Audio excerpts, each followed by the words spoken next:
Hello, lovely people. I'm Sinead, and welcome to another episode of Dolls and Dollhouses. Today, I'm working on a kit that I purchased from the Vintage Dollhouse shop. The kit is a custom kit that she offers where it looks like a mid-century modern store that you then can put whatever name on the storefront that you want.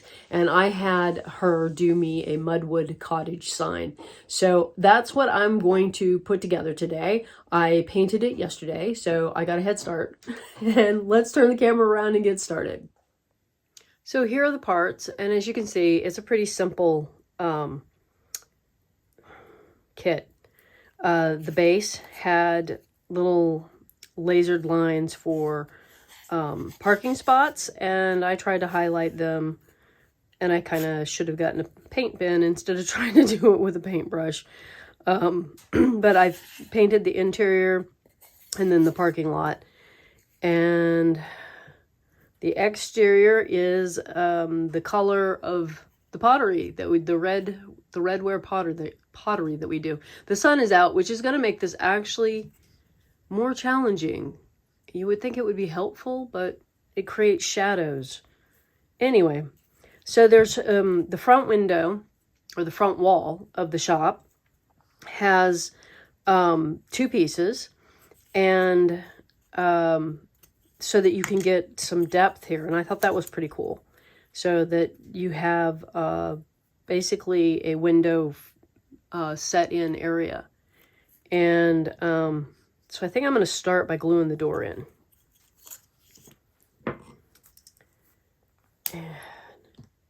So these kits, she is a very small company, one person, sole proprietorship.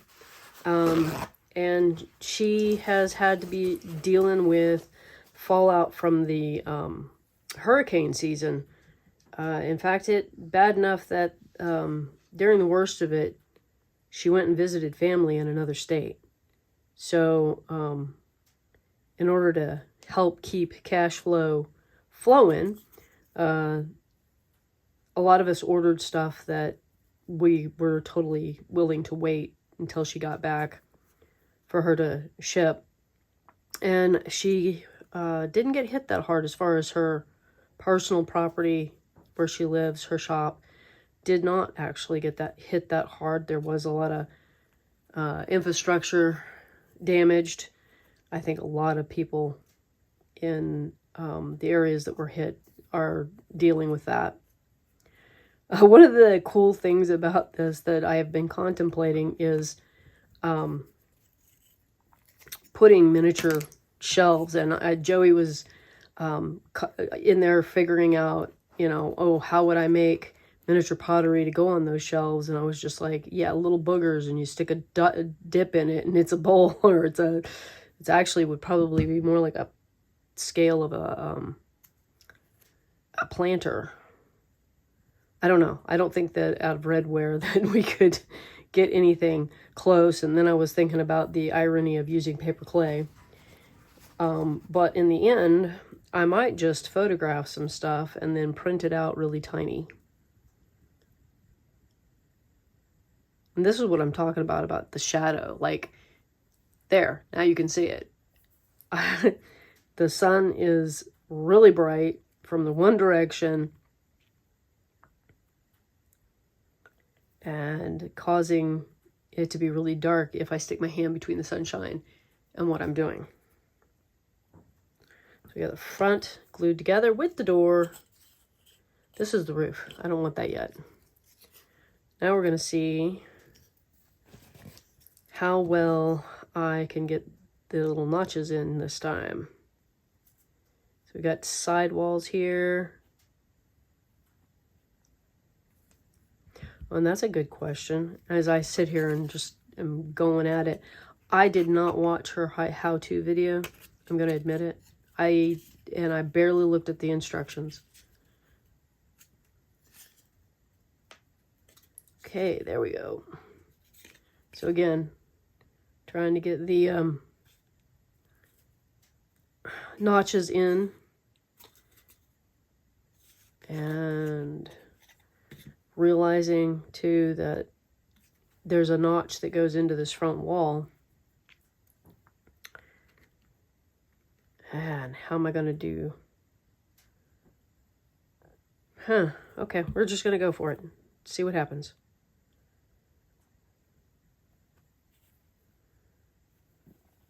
I assume that we meet up there. Again, are we in the shadow? I'm going to move that over here.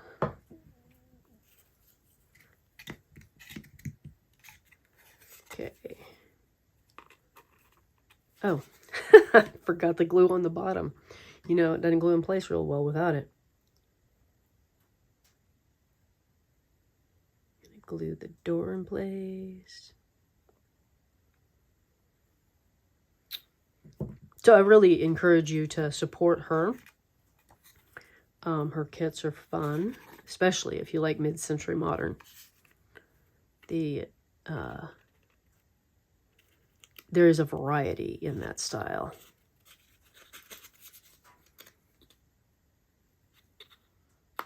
Oh, yay. In we went. Yes. And popped back out. Great. Okay, setting it down.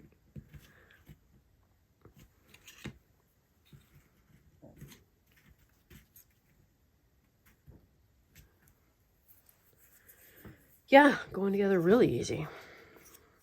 As long as I put the this on the right way, you know, did I remember the glue in all the spots? I don't know. I have to go back and look at the video and see if I actually put glue on the bottom of that other piece. Now I'm wondering. I think I did.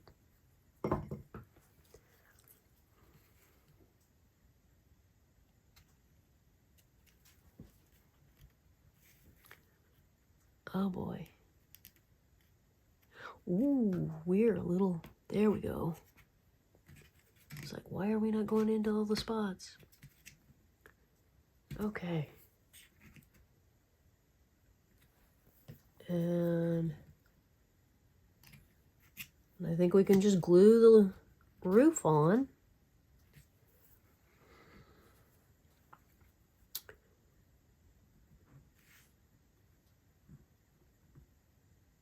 I did paint the tabs where they were going to show the same colors where they were showing through. Like these were all given the Sharpie treatment. Now the question is, yeah, there. That is the question.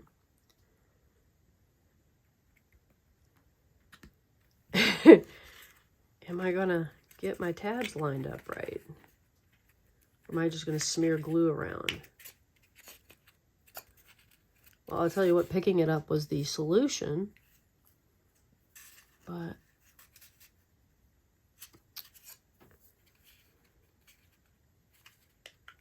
okay. I am trying not to do that thing where I squeeze it too tight. And it looks like I might ought to put a rubber band around, going all the ways. So find me some rubber bands.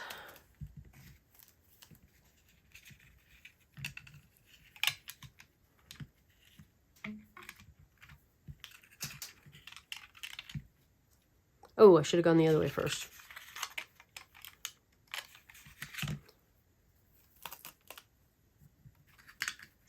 That way first.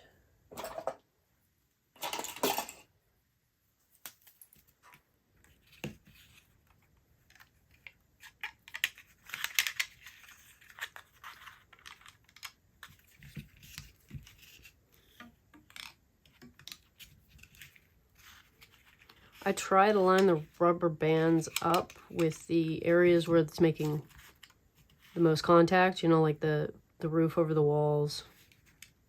They don't always cooperate with me, though.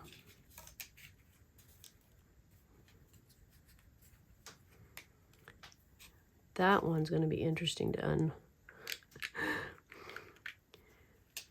Oh boy. Come on, untwist.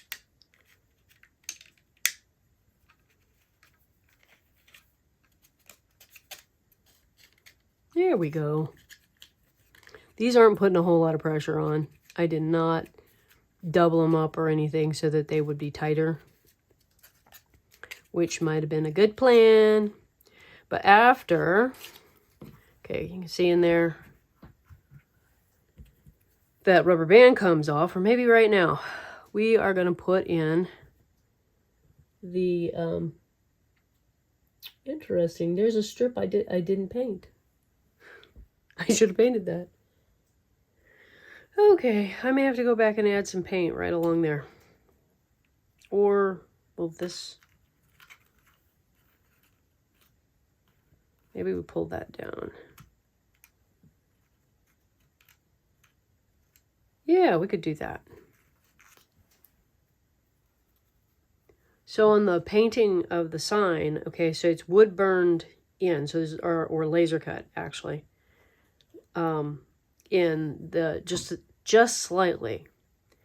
And when you paint across your base color, it goes into the letters and they don't show up so well anymore. So I was I painted it green and then went back and dabbed black into the letters and then touched up,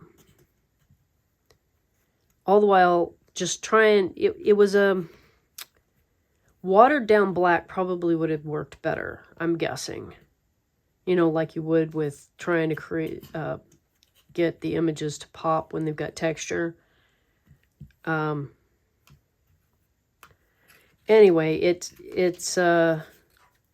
was a couple of steps to get the letters to show up, but I think it looks pretty cool.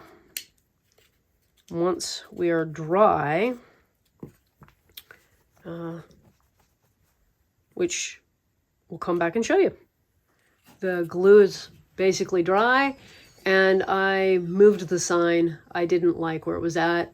I also pulled out the paints, as you might be able to see over here, and covered up my parking spaces. I just really wasn't satisfied, so I'll have to go back and do that after the paint, and it's after the black paint has dried. And I think that originally I added white to that black and made it lighter. Anyway, it's having a hard time covering the white. That's what I find strange. And if you've got ideas on ways to make it look like I've got a pottery shop in here, please share them. I would love to have some ideas. It's going to be a while before I come back and do that. And you can probably also tell the sun went away there for a minute. Might be coming back. But if you've got sunshine, get out there in it and enjoy it. I hope you have a delightful day and a wonderful week. And I will see you in the next one. Bye-bye.